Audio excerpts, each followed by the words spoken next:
a bored millionaire decides to do something out of the ordinary, stepping into different spheres of society. He thought he had experienced everything life had to offer and that nothing could surprise him anymore, but he was deeply mistaken. Tired of people debating wines and watch brands. For him, frivolity had its limits, and in the circles he frequented, those limits had long been exceeded. There was a time when James Holloway found amusement in lavish dinners and conversations about billion-dollar investments. But at 36, all of it had lost its charm. Exclusivity, sophistication, the obsession with status. It all felt like a grand theater where everyone pretended it mattered. What was left when you could have everything? When life became a predictable sequence of expensive but hollow experiences. It was with this thought that he stepped out of La Royale, the restaurant that no longer stirred any emotion in him, despite being one of the most exclusive in New York. The dinner had been impeccable, the service flawless, and the bill was paid without him even glancing at the amount. He had everything, yet nothing surprised him anymore. That's when he saw her. Across the street, a woman sat on the sidewalk, wearing a worn-out coat and holding a paper cup, asking passers-by for change. Unlike the homeless people James was used to seeing, she didn't mutter automatic pleas or keep her eyes fixed on the ground. She watched people, as if she were trying to decipher them. James stopped for a moment. Every day he saw the same faces in the same places, saying the same things. But this woman was a new piece on the chessboard of his monotonous existence. And, driven by an impulse he didn't fully understand, he crossed the street. The woman noticed his approach and narrowed her eyes. "If you're here to give me a lecture or throw me some spare change to ease your conscience, you can keep it," she said bluntly. James smiled, intrigued. "What if I invited you to a proper dinner?" She let out a short, skeptical laugh. "You're joking, right?" "Not at all," he replied. "I'm bored and want to see something different happen tonight." She stared at him for a long moment, assessing whether this was some kind of cruel prank. Then she crossed her arms and raised an eyebrow.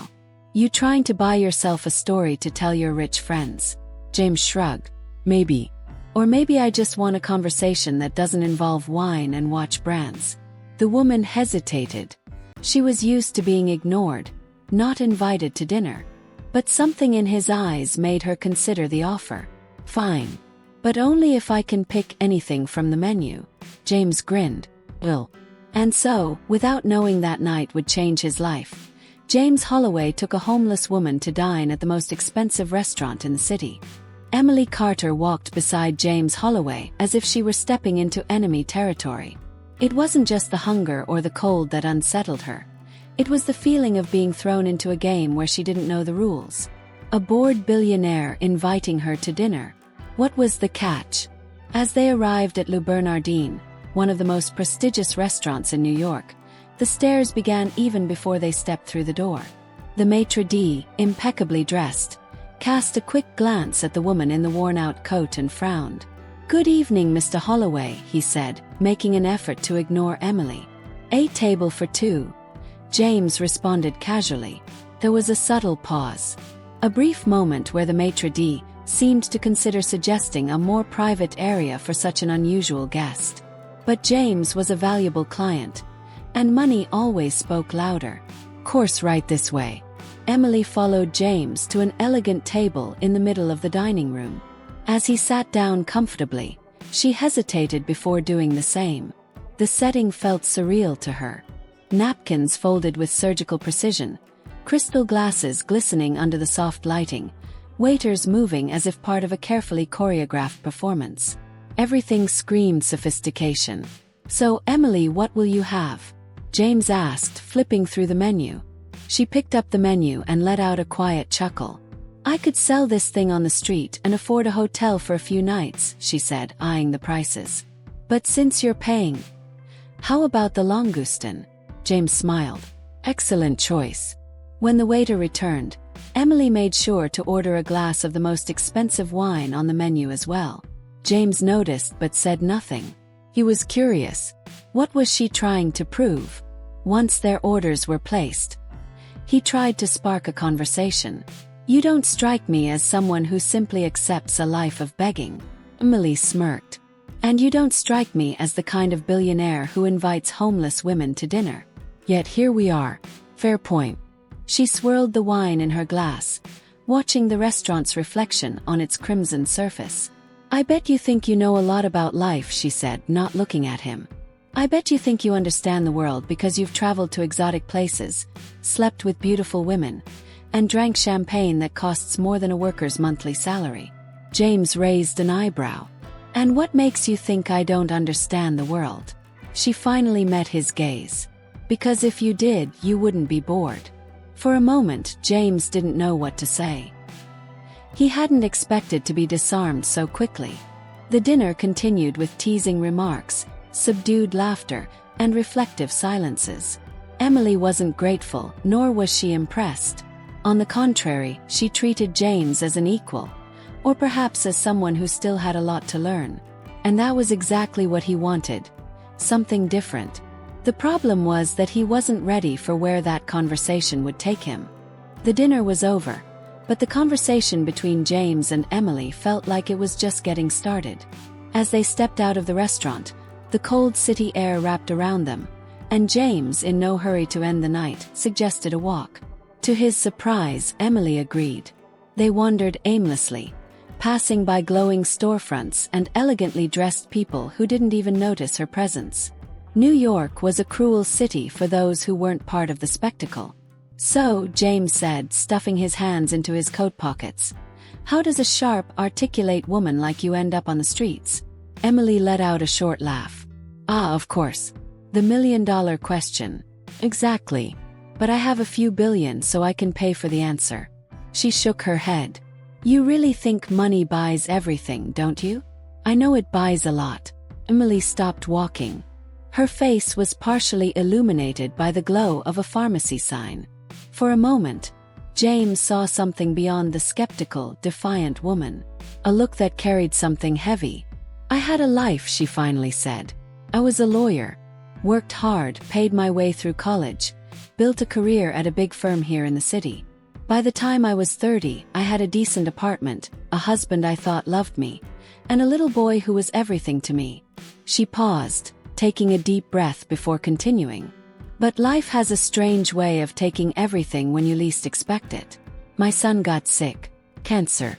Expensive treatment, months in the hospital. A nightmare no one should have to go through. My husband. He acted like the pain was too much for him. He left. Took everything we had in our accounts and disappeared. James remained silent. I tried to hold everything together. Work, take care of my son, fight against time. But I lost. He died. And when he was gone, I went with him. She crossed her arms, as if trying to shield herself from something invisible.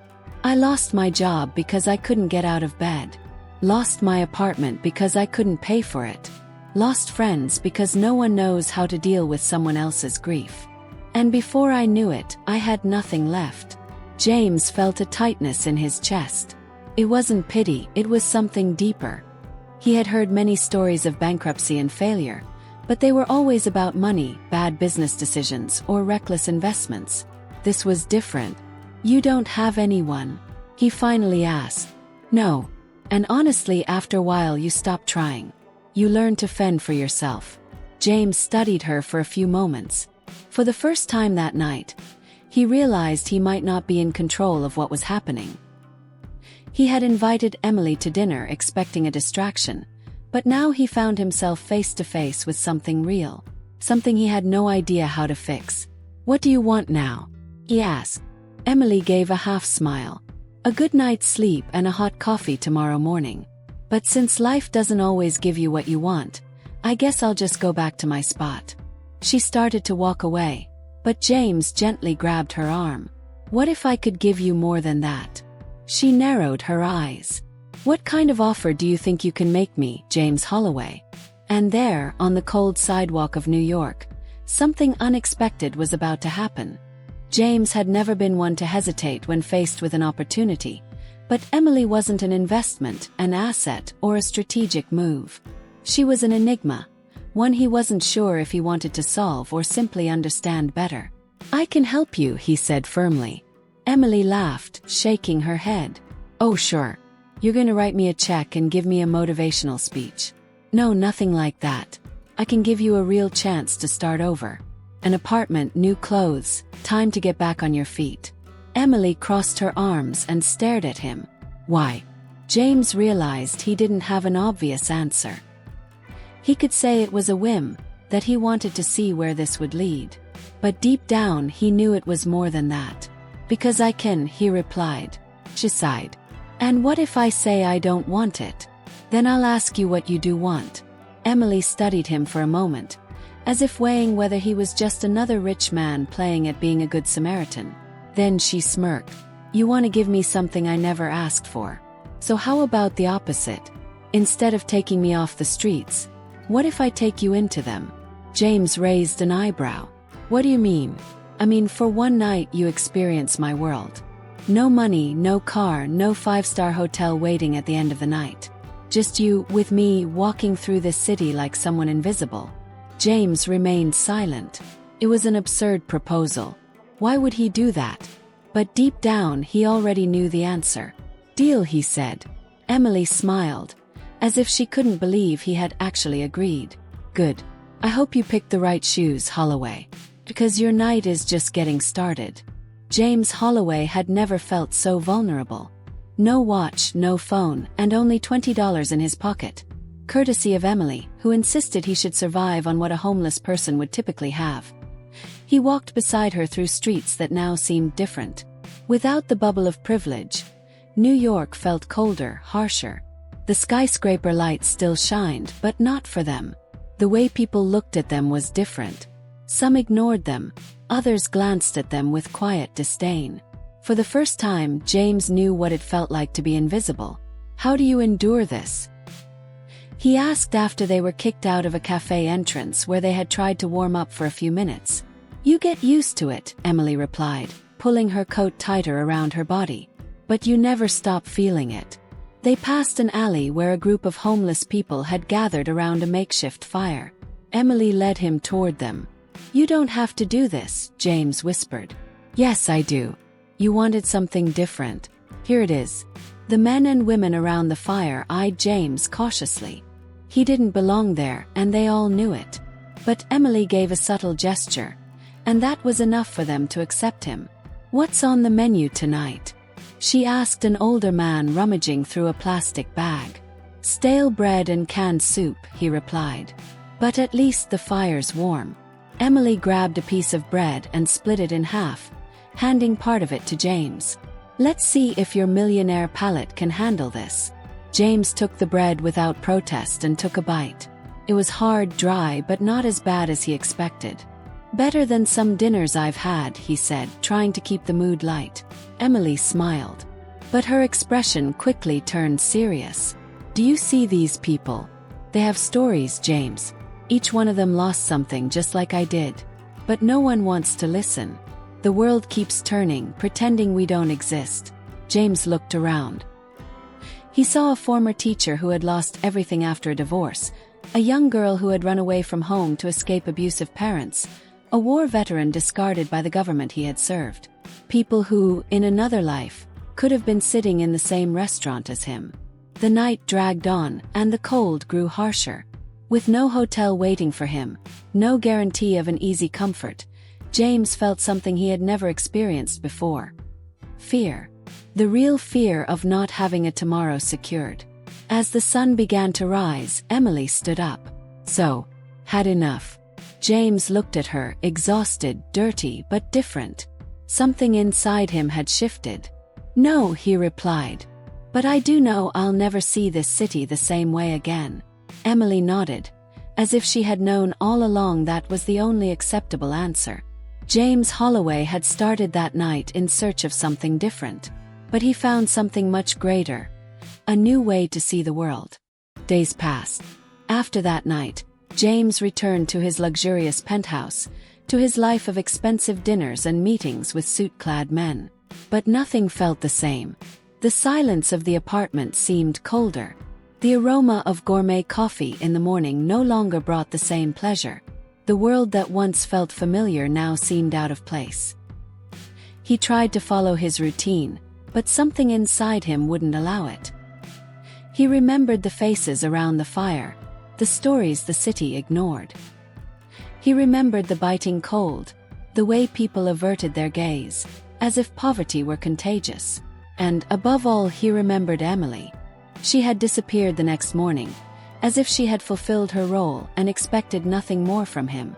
No request for help, no contact, just an experience left behind. But James knew he couldn't let it end there. He sold one of his luxury cars, a model he rarely drove, and used the money to fund small mobile shelters across the city. He created a fund to help homeless people obtain identification, jobs, and temporary housing. But he made sure it wasn't just another charity project. "I don't want a billionaire's name stamped on this," he told his lawyers. "I want it to be real, something that makes a difference without turning into a headline." And then, one night, as he was leaving one of the newly opened shelters, he saw her, Emily, leaning against a lamppost, watching everything with a half-smile. "You don't give up easily, do you?" she said, crossing her arms. "It's not about giving up. It's about starting something that matters." She studied him for a moment. James didn't know if she approved or not, but something in her eyes held a quiet respect. "You've changed, Holloway." "I needed to." Emily nodded, but before he could say anything else, she turned to leave. "Wait," he called after her. "I need to know. What do you want now?" She stopped, thought for a moment, then shrugged. "I don't know yet. But now, for the first time in a long time, I think I can figure it out." She walked away, disappearing into the city lights. James stood there, watching her vanish into the crowd. And then, for the first time in years, he felt something he thought he never would again. Purpose. If you enjoyed the story, please subscribe to the channel. Better stories are yet to come.